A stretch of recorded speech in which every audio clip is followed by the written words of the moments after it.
Price ஹல்லேலூயா. சத்தமே பத்தலையே. வேதம் சொல்லுது, வாழ வயதின் குமாரர் பலவான் கையில் உள்ள அம்புகளுக்கு ஒப்பாயிருக்கிறார்கள் என்று சொல்லி. ஒரு பலவான் கையிலேருந்து ஒரு அம்பு வருதுன்னா அது எவ்வளோ ஒரு ஸ்பீடாக வரும், எவ்வளோ ஒரு ஃபாஸ்ட்டாக வரும். ஆனால் நம்மக்கிட்டேருந்து ஒரு ஹல்லேலூயாவே எப்படி வருது? ஸ்லோவாக வருது. நல்லா உற்சாகமாக ஹல்லேலூயா சொல்வோமா? ஹல்லேலூயா. Very good. எடுத்துருங்க, வாசிக்கலாம். மார்க்கு 11ஆம் அதிகாரம் 24ஆம் வசனம்.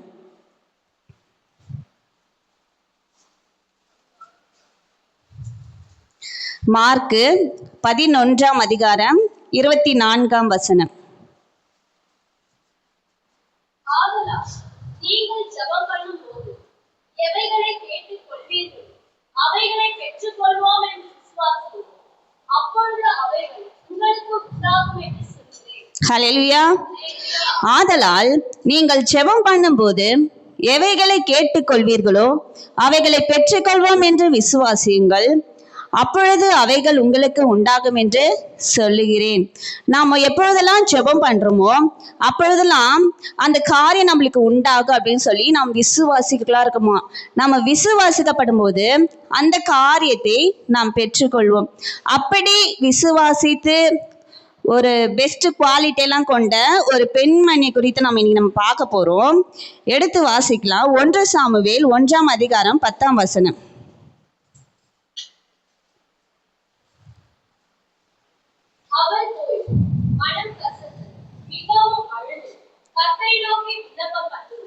அவள் போய் மனம் கசந்து மிகவும் அழுது கர்த்தரை நோக்கி விண்ணப்பம் பண்ணி. இந்த அதிகாரத்துல யாரு குறித்து பார்க்க என்று சொன்னால் அன்னாளை குறித்து நம்ம பார்க்கிறோம். ஹல்லேலூயா. அன்னாள் என்ன பண்றான்னா மனம் கசந்து மிகவும் அழுது கர்த்தரை நோக்கி விண்ணப்பம் பண்றாங்களாம். அன்னாளுக்கு பாத்தீங்கன்னா இந்த அதிகாரத்துல வாசிக்கப்படும் போது நெடு காலங்களா என்ன ஆச்சுன்னா அவங்களுக்கு குழந்தை இல்லாம இருந்தது. ஹல்லேலூயா. நம்ம வாசிச்சிருப்போம், அவங்களுக்கு குழந்தை இல்லாம இந்த சமூகத்துல ஒரு திருமணம் ஆகி 1 மந்த் ஆனாலே உற்சாக உறவினர்கள் என்ன கேட்க ஆரம்பிச்சிடுவாங்க, என்னம்மா வீட்டில் விசேஷம் இல்லையா, வீட்டில் விசேஷம் இல்லையான்னு சொல்லிட்டு கேட்க ஆரம்பிச்சிடுவாங்க. அப்போ அன்னாளுக்கு இந்த மாதிரி ஒரு காரியம், அன்னாளுக்கு கர்த்தர் தான் அவளுடைய கற்பத்தை என்ன பண்ணியிருந்தாங்க, அடைத்து வைத்திருந்தாராம். அன்னாள் என்ன பண்றாலாம், யார்கிட்டயோ தன்னுடைய கணவர்மார்கிட்டயோ தன்னுடைய உற்றார் உணர்வுகிட்டயோ தன்னுடைய சகோதரர்கிட்டயோ நோக்கி என்ன பண்ணல, விண்ணப்பம் பண்ணல. இந்த இடத்துல தன்னுடைய கணவரை நோக்கி விண்ணப்பம் பண்ணினாள் அப்படின்னு சொல்லி மென்ஷன் பண்ணியிருக்கா? இல்லை. இந்த இடத்துல என்னன்னு சொல்லியிருக்கோன்னா கர்த்தரை நோக்கி விண்ணப்பம் பண்ணணும். நம்மளுக்கு கூட நிறைய விஷயத்துல நிறைய காரியங்கள் இந்த வாழ்வு பிரயாத்துல நிறைய குற்றப்படுத்துறதான ஒரு காரியம் வரும், நம்மளை துன்பப்படுத்துறதான ஒரு காரியம் வரும். நம்மளுடைய கூட பிறந்த உறவினர்களே சகோதரர்களே நம்மள என்ன பண்ணுவாங்க, காயப்படுத்துகிறதான ஒரு காரியங்கள் வரும். அந்த நேரத்துலலாம் மற்றவர்களுடைய அன்பை எதிர்பார்க்காதபடிக்கு முதலாவது கர்த்தருடைய சமூகத்துல போய் நம்ம யாரை நோக்கி பார்க்கிறவர்களா இருக்க வேண்டும், கர்த்தரை நோக்கி பார்க்கிறவர்களா இருக்க வேண்டும். வேதம் சொல்லுது, முதலாவது தேவனுடைய ராஜ்யத்தையும் அவருடைய நீதியையும் தேடுங்கள் அப்படின்னு சொல்லிட்டு வேதம் சொல்லுது. நாம் கூட முதலாவது நம்ம யாரை நம்ம முக்கியத்துவம் கொடுக்கணும், கர்த்தருக்கு மாத்திரமே முக்கியத்துவம் கொடுக்கணும். யுஎஸோட பிரசிடென்ட் ஆப்ரகாம் லிங்கன் பத்தி எத்தனை பேருக்கு தெரியும்னு எனக்கு தெரியல. ஆப்ரகாம் லிங்கன் ஒரு வாட்டி ஒரு பணக்காரர் அவர் பார்க்கணும், நான் உங்களை மீட் பண்ணணும் அப்படின்னு சொல்லிட்டு சொன்னாராம். இது அவரோட பயோகிராஃபில மென்ஷன் பண்ணதான ஒரு விஷயம். அவர் என்ன பண்ணாரு, காலையில நீங்க 4:30க்கெல்லாம் நீங்க வந்துருங்க, நான் உங்களை மீட் பண்றேன் அப்படின்னு சொல்லிட்டாரு ஆப்ரகாம் லிங்கன். அதுக்கு இந்த பணக்காரர் போயிட்டு வெயிட் பண்றாராம். ஆனா அவர் உள்ள வேற யார்கிட்டயோ பேசிட்டு இருந்தாராம். இவர் யோசிச்சாராம், பணக்காரர் நம்ம இவர்கிட்ட அப்பாயின்மெண்ட் வாங்கியிருக்கோம் 4:30க்கு, இவர் யார்கிட்டயோ பேசிட்டு இருக்காரு, சரி அவர் வெளியில வரட்டும் பார்க்கலான்னு சொல்லிட்டு வெயிட் பண்ணிட்டே இருந்தாராம். டைம் 5 o'clock ஆச்சா, வெளியில யாருமே வரலையா. ஆப்ரகாம் லிங்கன் இவரை உள்ள கூப்பிட்டாராம். இவர் உள்ள போய் பார்க்கப்படும் போது ஆப்ரகாம் லிங்கன் முதலாவது தன் அதிகாலையில யார் கூட டைம் ஸ்பெண்ட் பண்ணியிருந்தானா கர்த்தரை நோக்கி மாத்திரமே பார்த்து கொண்டு இருந்தாராம். ஹல்லேலூயா. இப்போ நார்மலா நம்ம என்ன பண்ணுவோம்னா, காலையில எழுந்த உடனே நார்மலா நம்மளுக்கே நிறைய மெசேஜ் வரும். ஃபோன் எடுத்தாலே காலையில என்ன ஷெட்யூல்டு, 8 மணிக்கு எங்க போகணும், 10 மணிக்கு எங்க போகணும், ஃப்ரெண்ட்ஸ் எங்கெல்லாம் மெசேஜ் அனுப்பிச்சிருக்கான்னு சொல்லிட்டு யோசிப்போம். அப்போ ஒரு பிரசிடென்ட் அப்படின்னா அவருக்கு எவ்வளவு ஒரு மெசேஜ் வந்திருக்கும். ஆனா ஒரு மனுஷங்களுக்கு முக்கியத்துவம் கொடுக்காம முதலாவது யாருக்கு முக்கியத்துவம் கொடுத்தாரு? கர்த்தருக்கு மாத்திரமே முக்கியத்துவம் கொடுத்தாரு. ஹல்லேலூயா. நம்மளுடைய வாழ்க்கையில ஃபர்ஸ்ட் யாருக்கு முக்கியத்துவம் கொடுக்கறவங்களா இருக்கணும்? கர்த்தருக்கு மாத்திரமே முக்கியத்துவம் கொடுக்கிறவர்களா இருக்க வேண்டும். அதுலயே 1 சாமுவேல் 1ஆம் அதிகாரம் 14-15 வசனங்களை வாசிப்போம். அவரை நோக்கி, நீ எதுவரைக்கும் வெறுத்திருப்பாய்? உன் குடியை உன்னை விட்டு விலக்கு என்றார். அதற்கு அண்ணா பிரதியுத்தரமாக, அப்படி அல்ல என் ஆண்டவரே, நான் மனம் கிளேசமுள்ள ஸ்திரீ. நான் திராட்சரசமாகிலும் மதுவாகிலும் குடித்ததில்லை. நான் கர்த்தருடைய சன்னதியில் என் இருதயத்தை ரட்சித்தேன். அதற்கு அன்னாள் பிரதியுத்தரமாக, அப்படியல்ல என் ஆண்டவனே, நான் மனக்கிலேசமுள்ள ஸ்திரீ, நான் திராட்சரசம் ஆகிலும் மதுவாகிலும் குடிக்கவில்லை. நான் கர்த்தருடைய சந்நிதியில் என் இருதயத்தை ஊற்றிவிட்டேன். ஹல்லேலூயா. ரெண்டாவது அன்னாள் கிட்ட இருந்ததான குவாலிட்டி. ஃபர்ஸ்ட் குவாலிட்டி வந்து கர்த்தரை நோக்கி பார்க்கிறது. ரெண்டாவது குவாலிட்டி அப்படின்னு பார்த்தீங்கன்னா அன்னாள் கிட்ட இருந்ததான தாழ்மை. ஹல்லேலூயா.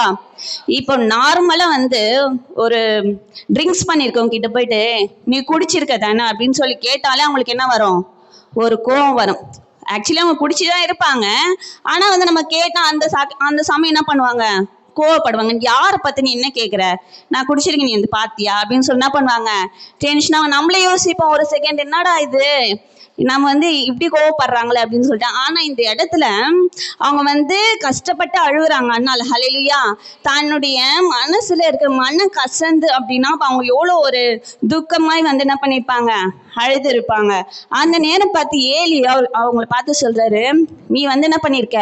குடிச்சிருக்கியா அப்படின்னு சொல்லி கேட்கும்போது அவங்க அவ்வளோ தாழ்மையா என்ன பண்றாங்க? சொல்றாங்க, நான் வந்து மனக்கிலேசமுள்ள ஸ்திரீ, நான் திராட்சை ரசம் ஆகிலும் மதுவாகிலும் குடிக்கவில்லைன்னு சொல்லிட்டு தாழ்மையா சொல்லுவாங்க. நம்ம இங்க வந்திருக்கிற சகோதர சகோதரிகள் எத்தனை பேர் நம்ம கிட்ட வந்து தாழ்மைன்றதான ஒரு காரியம் இருக்கு. நார்மலா வந்து நம்மளுடைய பெற்றோர்களே வந்து ஒரு சில விஷயம் வந்து உரிமையா கேட்கப்படும் போது அப்பயுமே நம்ம என்ன பண்றோம்? கோவப்படுறோம். நீங்க வந்து எப்படி என்ன சொல்லலாம், நீங்க வந்து பாத்தீங்களா?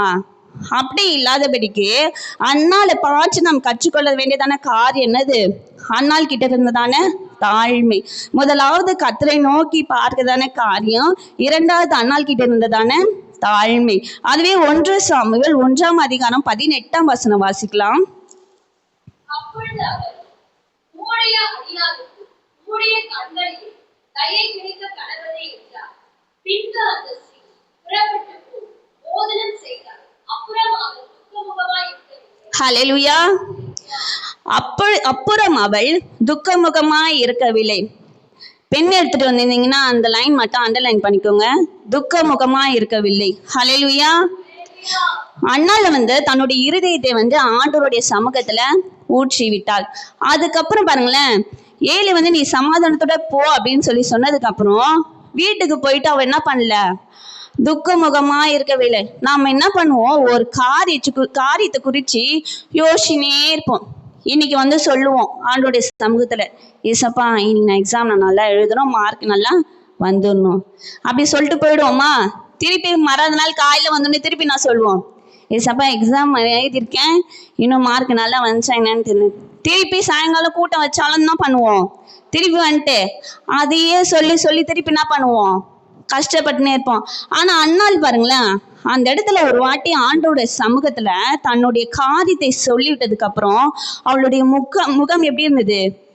துக்கமுகமா இருக்கவில்லையா? ஹல்லேலூயா. ஹல்லேலூயா. நம்மள கூட நம்மளுடைய காரியத்துல வந்து ஒரு வாட்டி ஆண்டோடைய சமூகத்துல நம்ம ஜெபித்துட்டோமா, அதுக்கப்புறம் கர்த்தர் அந்த காரியத்தை பார்த்து கொள்வார். கர்த்தர் நம்மளுக்கு நன்மையை செய்வார் என்று சொல்லி நம்ம விசுவாசிக்கணும். விசுவாசம் நமக்குள்ள எப்பொழுது வருதோ அப்ப நம்மளுடைய முகம் எப்படி இருக்கும்? ஒரு தைரியமா இருக்கும், ஒரு சந்தோஷமா இருக்கும். அதுக்கப்புறம் நம்ம எப்படி இருக்க மாட்டோம்? துக்கமா இருக்க மாட்டோம். ஹல்லேலூயா. ஹல்லேலூயா. இப்போ நம்ம பார்த்த 3 காரியங்கள் நம்ம கிட்ட இருக்குதா என்று சொல்லி நம்ம எப்படி பார்க்கணும்? சிந்தித்து பார்க்கிறவர்களா இருக்க வேண்டும். முதலாவது காரியம் கர்த்தரை நோக்கி பார்க்கிறது. மனுஷங்களை நோக்கி பார்க்கிறதா? இல்ல. முதலாவது யாரை நோக்கி பார்க்கணும்? கர்த்தரை நோக்கி பார்க்கணும். இரண்டாவது அண்ணாள் கிட்ட இருந்தான குவாலிட்டி தாழ்மை. அண்ணாள் கிட்ட இருந்தான தாழ்மை. மூன்றாவது தான அண்ணாள் கிட்ட இருந்தான குவாலிட்டி துக்கமுகமா இருக்கவில்லை. 1 சாமுவேல் 1ஆம் அதிகாரம் 20ஆம் வசனம் வாசிக்கலாம். சில நாள் அண்ணா கர்ப்பவதியாகி ஒரு குமாரனை பெற்று கர்த்தரிடத்தில் அவனை கேட்டேன் என்று சொல்லி அவனுக்கு சாமுவேல் என்று பெயரிட்டார். ஹல்லேலூயா. இந்த இடத்துல பாருங்க, அன்னாள் தன்னுடைய குவாலிட்டி நிமித்தம், கர்த்தரிடத்தில் வைத்திருந்த கர்த்தரை நோக்கி பார்ப்பது நிமித்தம், அவளுடைய தாழ்மை நிமித்தம், அவளுடைய விசுவாசத்து நிமித்தம் கர்த்தரிடத்தில் கேட்டது என்ன பண்ணா? பெற்றுக்கொண்டான். நம்மளும் நம்மளுடைய வாழ்க்கையில இந்த குவாலிட்டிலாம் நம்ம கிட்ட இருக்குதா, நம்ம இதெல்லாம் பாஸ் பண்ணியிருக்கோமா அப்படின்னு சொல்லிட்டு சிந்தித்து பார்க்கிறவர்களா இருக்க வேண்டும். அப்படி நம்ம சிந்தித்து பார்க்கப்படும் போது இன்னைக்கு கூட நிறைய பேர் நிறைய காரியத்தை குறித்து யோசிச்சுட்டு வந்திருப்பீங்க. இந்த காரியம் நம்மளுக்கு நடக்குமா நடக்காதா, இன்னைக்கு சொல்லுவோம், திருப்பி நாளைக்கு காலையில கூட்டம் வைக்கும்போது நாளைக்கும் சொல்லுவோம். அப்படி இல்லாதபடிக்கு ஒரு வாட்டி ஆண்டுடைய சமூகத்துல நம்ம ஆண்டுடைய சமூகத்துல ஒப்புவித்ததுக்கு அப்புறம் அந்த காரியத்தை குறித்து நம்ம எப்படி பண்ணக்கூடாது?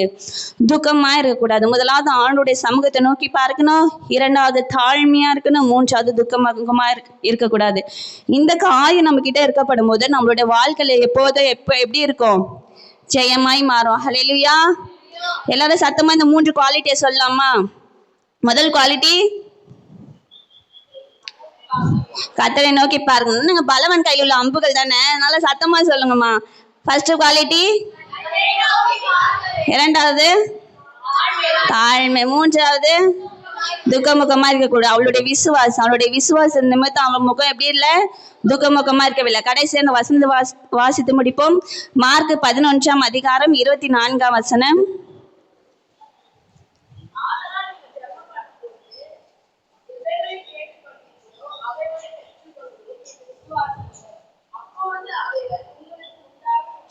ஹல்லேலூயா. இந்த காரியங்கள்லாம் நம்ம கிட்ட இருக்கப்படும் போது, நம்ம விசுவாசித்து ஜெபிக்கப்படும் போது, முதலாவது தேவனுடைய சமூகத்திற்கு இடம் கொடுக்கப்படும் போது, தாழ்மையா இருக்கப்படும் போது, நம் கேட்டுக்கொள்வது எல்லாமே நம்ம என்ன பண்ணுவோம்? பெற்றுக்கொள்ளுவோம். ஹல்லேலூயா. கர்த்தர் தாமே பேசிய வார்த்தையை ஆசீர்வதிப்பாராக.